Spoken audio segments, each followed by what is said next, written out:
जैसे economic botany से जुड़े हुए क्वेश्चंस हैं सारे। तो सबसे पहले 76 की बात करें तो उसमें आपसे पूछ रहा है कि सरसों के तेल का तीखापन किसके कारण होता है, यानी कि जो मस्टर्ड ऑयल होता है उसके अंदर जो पोंगेंसी होती है, जो तीखापन आता है, उसकी जो गंध चुभती है जब अपन मोस्टली उसको बॉईल करते हैं या उसको कुकिंग में इस्तेमाल करते हैं तो ये चीज़ हमें फ़ील होती है। तो ये किसकी वजह से होता है? तो जो मस्टर्ड फैमिली के जो प्लांट्स हैं उनके जो ऑयल हैं उनके अंदर जो कंपाउंड जो इसके लिए ज़िम्मेदार होता है वो होता है एलिल आइसोथायोसाइनेट, यानी कि जो ऑप्शन नंबर 3 में आपको दे रखा है एलिल आइसोथायोसाइनेट। ये एक्चुअल में एक ऑर्गेनोसल्फर कंपाउंड है जो AITC के नाम से जाना जाता है। इसके अलावा आपको ऑप्शंस के अंदर एरोसिक एसिड, एथिल थायोसाइनेट और ये नाम गलत लिखा हुआ है, लिनोसेरिक नहीं होता, ये लिग्नोसेरिक एसिड होता है। तो अगर हम इरूसिक एसिड की बात करें तो ये भी मस्टर्ड है, रैपसीड है, जो ब्रेसिकेसी के मेंबर्स हैं उनके बीजों में ये भी पाया जाता है। लेकिन एरोसिक एसिड है वो तीखेपन के लिए जिम्मेदार नहीं होता है, ये ओमेगा 9 फैटी एसिड है जो मोनो अनसैचुरेटेड कैटेगरी का होता है।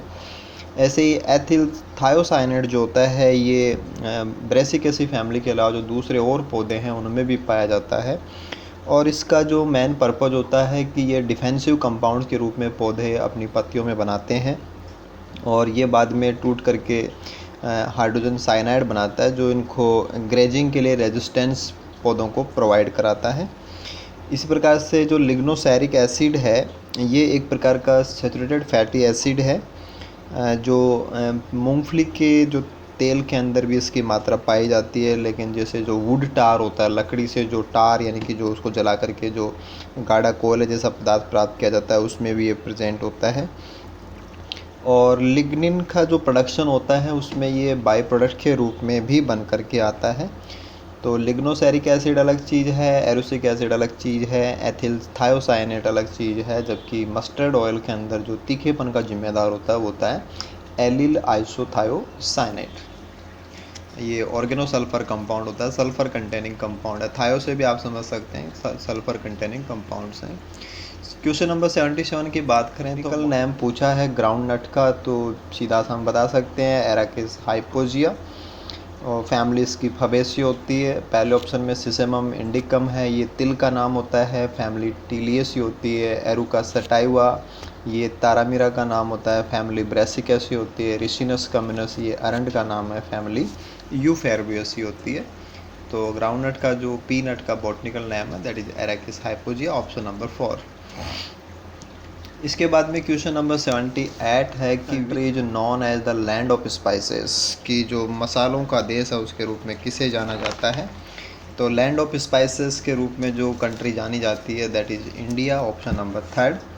जो इंटरनेशनल स्टैंडर्ड ऑर्गेनाइजेशन है ISO, उसके द्वारा लगभग 109 मसालों की सूची तैयार की हुई है और उन 109 में से 75 स्पीसीज ओनली इंडिया के विभिन्न जो क्लाइमेटिक जोन्स हैं, एग्रो क्लाइमेटिक जोन्स हैं, उनके अंदर इनकी खेती की जाती है। तो काफ़ी बड़ा जो प्रपोर्शन है मसालों का टोटल उस लिस्ट में से, यानी कि आउट ऑफ 109 75 इंडियन कॉन्टिनेंट के अंदर ग्रो होते हैं।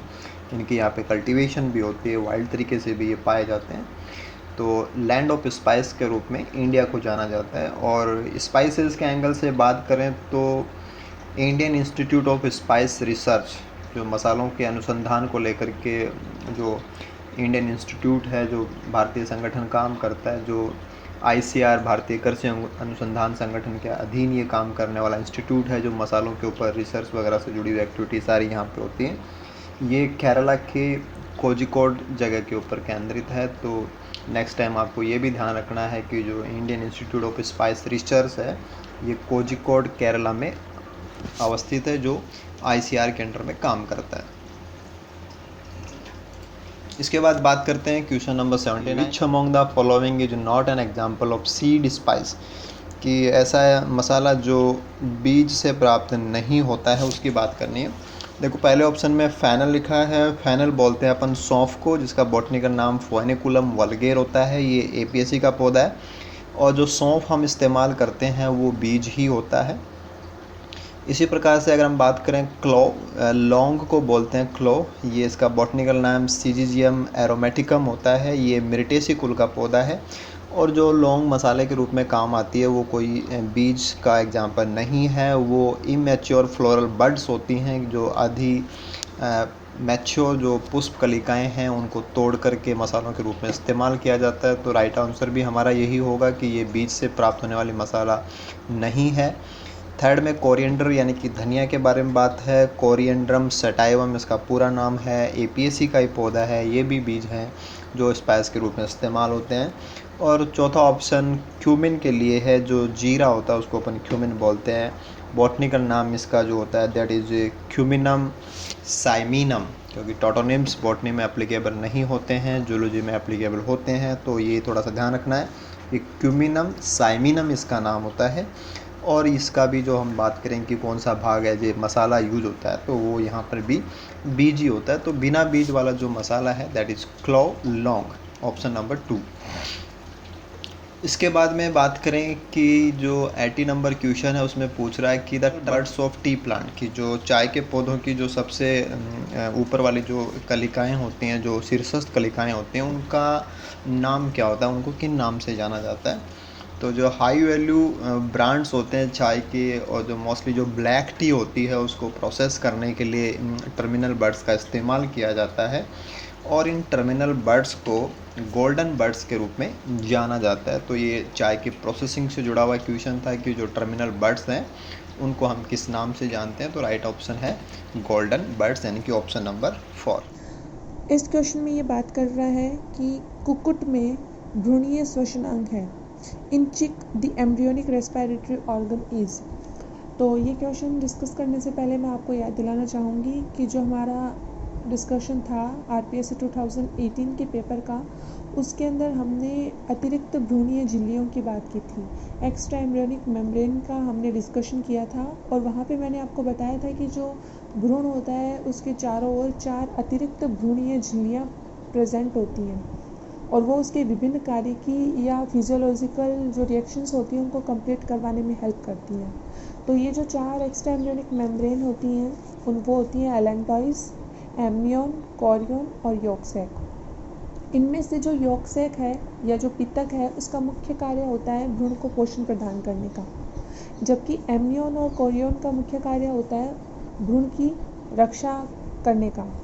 और जो एलेंटॉइस बच गया उसका मुख्य कार्य होता है भ्रूण के श्वसन एवं उत्सर्जन में सहायता करने का। तो इसने यही पूछा है कि कुक्कुट में भ्रूणीय श्वसनांग है, तो श्वसनांग एलेंटॉइस ही होता है। तो हम चलते हैं हमारे ऑप्शंस की ओर। पहला दे रखा है एमनियन, तो एमनियन सुरक्षा के अंदर काम करता है, ये ऑप्शन हमारा गलत हो जाएगा। दूसरा दे रखा है एलेंटॉइस, तो ये ऑप्शन हमारा सही होगा कि एलेंटॉइस ही वो अतिरिक्त भ्रूणीय झिल्ली है जो श्वसनांग का कार्य करती है। इसके अलावा ऑप्शन थर्ड में दे रखा है कोरियन, तो वो सुरक्षा का कार्य करता है, फिर से गलत हो जाएगा।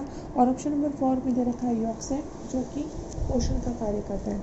तो क्वेश्चन नंबर 99 में सही ऑप्शन होता है ऑप्शन नंबर 2। फिर हम चलते हैं क्वेश्चन नंबर 100 की ओर। ये बोल रहा है कि मेंढक की युग्मनज में प्रथम विदलन होता है। In the zygote of frog first cleavage is. तो इस बारे में भी हमने 2018 के पेपर के अंदर डिस्कशन किया था कि व्हाट इज़ क्लीवेज या विदलन क्या होता है। तो विदलन मुख्य रूप से कोशिकीय विभाजन ही होता है, लेकिन अंतर इतना होता है कि ये बहुत तीव्र गति का विभाजन होता है और इस तीव्र गति वाले विभाजन में जीवन व जीटो अवस्था अनुपस्थित होती है, जिसके कारण कोशिकाओं की संख्या में तो वृद्धि होती है लेकिन कोशिकाओं के आकार में कोई वृद्धि नहीं होती है। इसे हम बोलते हैं विदलन। तो विदलन के आधार पर जो अंडे हैं उनका वर्गीकरण करने के लिए एक साइंटिस्ट थे बाल्फोर नाम के। उन्होंने एक नियम बताया था कि जिस भी अंडे के अंदर जो योग की मात्रा होगी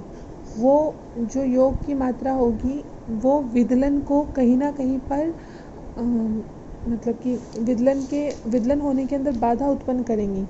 मतलब कि जहाँ पे जितना ज़्यादा योग प्रेजेंट होगा वहाँ पे विभाजन की दर उतनी ही कम होगी, क्योंकि जहाँ पे ज़्यादा योग होगा तो वो योग उस कोशिका को पूर्ण रूप से विभाजित नहीं होने देगा, और जहाँ पे जितना कम योग होगा वहाँ पे विभाजन की दर उतनी ही ज़्यादा होगी। तो इस आधार पे हम जो अंडे हैं उनको मुख्य रूप से जो विदलन है उसको मुख्य रूप से 2 प्रकार में विभाजित कर सकते हैं। कंप्लीट या होलोब्लास्टिक क्लीवेज, इसको अपन पूर्ण भंजी विदलन भी कह सकते हैं। दूसरा इनकम्प्लीट या मीरोब्लास्टिक क्लीवेज, इसको हम अपूर्ण या अंश भंजी विदलन भी कह सकते हैं। तो नाम से ही पता चल रहा है जहाँ पे कंप्लीट या होलोब्लास्टिक वर्ड आ रहा है वहाँ पे जो विभाजित होने वाली कोशिकाएं होती हैं जाइगोट की, वो पूर्ण रूप से 2 कोशिकाओं में विभाजित होती है। फिर आगे जाके मतलब जितनी भी बार विभाजित होता है कोशिकाओं के अंदर पूर्ण विभाजन होता है।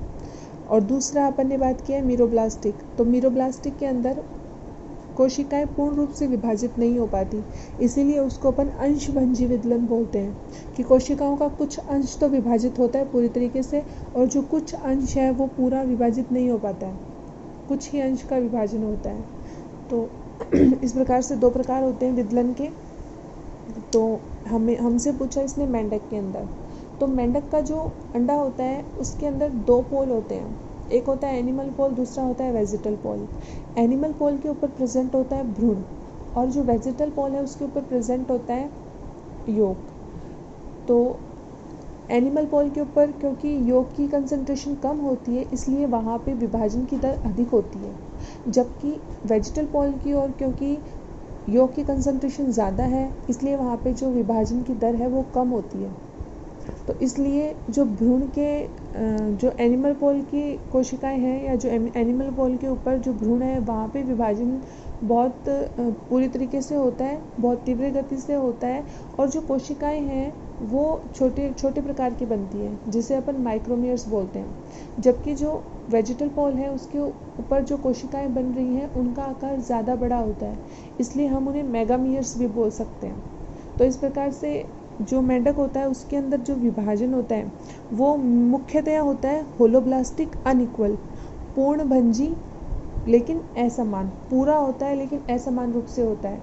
एक तरफ छोटे बनते हैं, जो ब्लास्टोमियर्स हैं वो एक तरफ छोटे आकार के बनते हैं जिन्हें हम माइक्रोमियर्स कहते हैं और वेजिटल पोल की ओर बड़े आकार के बनते हैं जिसे हम मेगामियर्स कहते हैं। तो नॉर्मली तो इनके अंदर पूर्ण भंजी, असमान या होलोब्लास्टिक अनइक्वल क्लीवेज होता है, लेकिन हमें यहाँ पे क्वेश्चन के अंदर इसने पूछा है कि प्रथम विदलन किस प्रकार का होता है, फर्स्ट क्लीवेज मतलब कि जो पहला विभाजन हो रहा है वो किस प्रकार का होता है।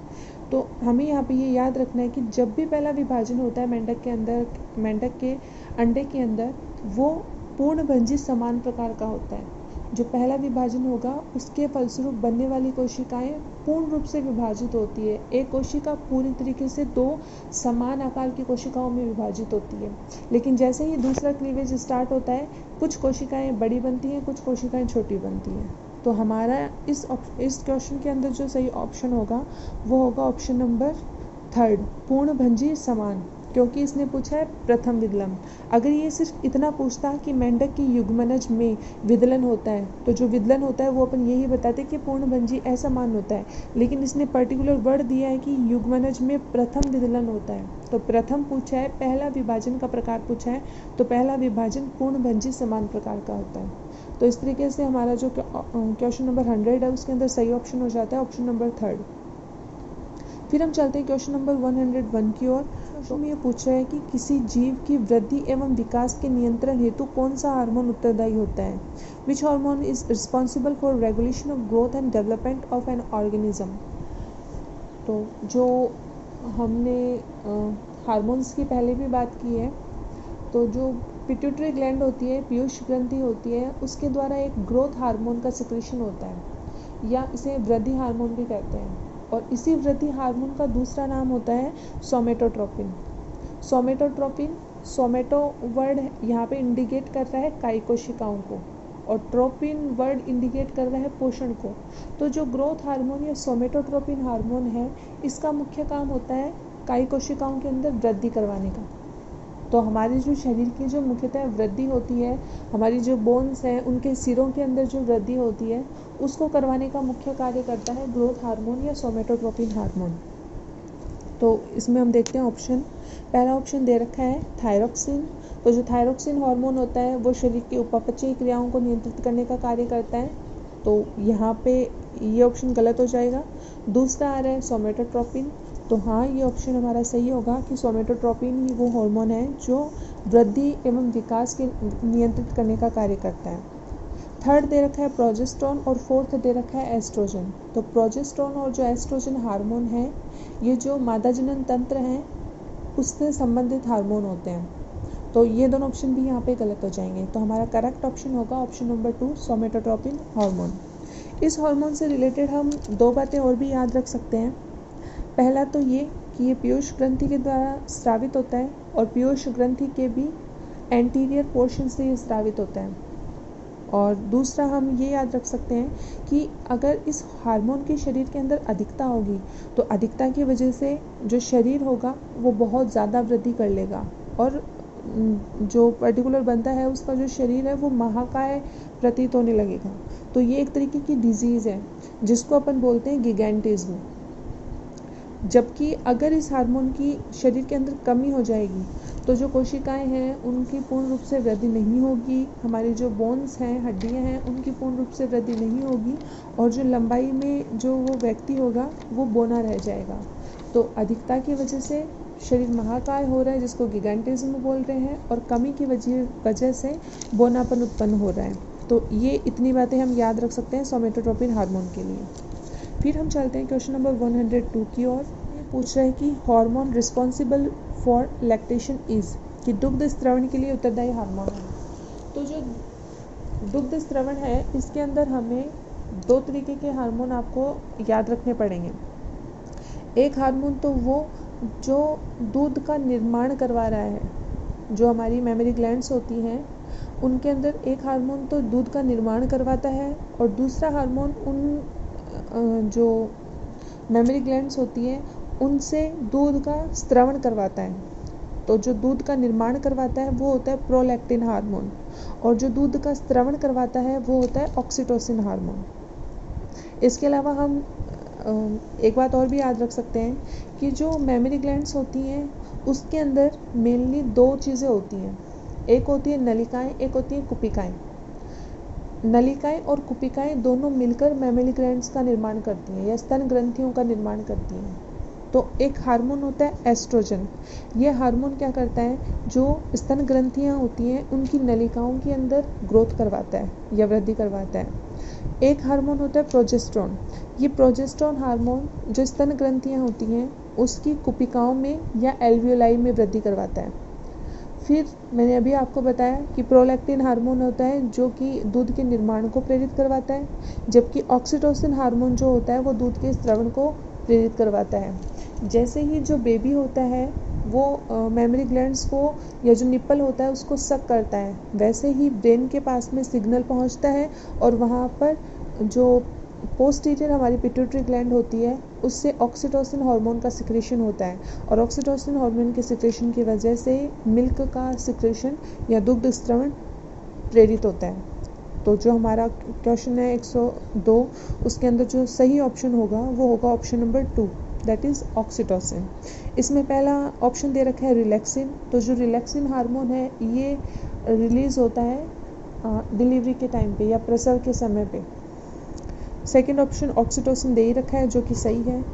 थर्ड ऑप्शन दे रखा है एस्ट्रोजन और फोर्थ दे रखा है प्रोलैक्टिन। तो इनके कार्य मैंने आपको बता ही दिए। तो इसने दूध स्त्रवण का पूछा है इसलिए सही ऑप्शन हमारा हो जाएगा ऑप्शन नंबर 2। फिर हम देखते हैं क्वेश्चन नंबर 104 या 104। इसमें यह प्रोजेक्ट टाइगर कब प्रारंभ हुआ? The project tiger was initiated in. तो जो प्रोजेक्ट टाइगर है ये जो रॉयल बंगाल टाइगर है उसकी पॉपुलेशन के अंदर जब कमी आ गई थी तो उस टाइम पे जो हमारी इंडियन गवर्नमेंट थी 1972 या 1972 के अंदर उन्होंने उस टाइगर को राष्ट्रीय पशु घोषित कर दिया और उसकी सेफ्टी के लिए ही प्रोजेक्ट टाइगर को लागू किया गया। तो 1972 के अंदर तो प्रोजेक्ट टाइगर का निर्माण हुआ था कि हाँ भाई ये ऐसा ऐसा एक प्रोजेक्ट बना है रॉयल बंगाल टाइगर की सुरक्षा के लिए।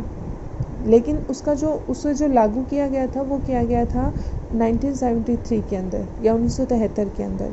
तो हमें दोनों चीज़ें याद रखनी है कि प्रोजेक्ट टाइगर बना कब था, 1972 के अंदर, लेकिन लागू कब हुआ था, 1973 के अंदर। तो हमारा जो सही ऑप्शन होगा इस क्वेश्चन के अंदर वो होगा option number first, that is 1973।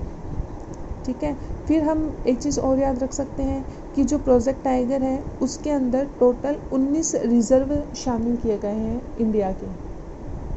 हमारे पूरी इंडिया में पूरे जो स्टेट्स हैं उनके अंदर टोटल 19 रिजर्व्स ऐसे हैं जो प्रोजेक्ट टाइगर के अंडर में आ रहे हैं, और उनमें से हमें राजस्थान के याद रखने हैं क्योंकि आरपीएससी के अंदर पूछ लिया जाता है कई बार। तो राजस्थान के अंदर एक तो सरिस्का राष्ट्रीय उद्यान और दूसरा रणथंभौर राष्ट्रीय उद्यान, ये दोनों प्रोजेक्ट टाइगर के जो 19 रिजर्व हैं उनके अंदर शामिल किए गए हैं। तो इस तरीके से हमारे जो आज के 5 क्वेश्चन थे वो हमने